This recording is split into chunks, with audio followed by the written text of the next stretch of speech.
لم يرخي الصيف سدوله بعد.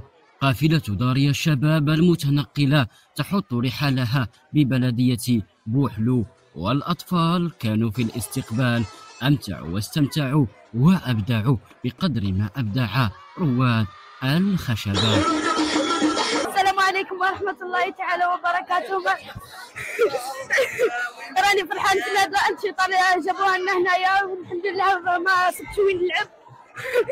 راني فرحان بزاف. أنا في عنوان واحد الجزائري.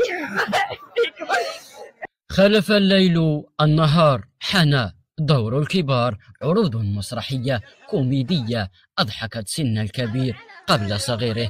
ضحك نابع من القلب يوحي باشتياق رهيب لمثل هكذا لمسات لعلها تعيد الروح لمجتمع بوحلو الهادئ. هذه مبادرة مليحة درتها جمعية البدر، وماذا بينا يبقاو يديروها الأطفال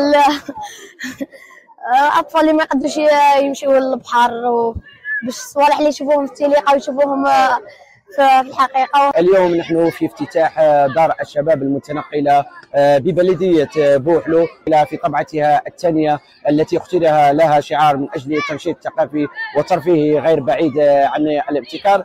تنطلقنا من اليوم 16 أوت إلى غاية إن شاء الله 26 أوت 2024 على مستوى 9 بلديات.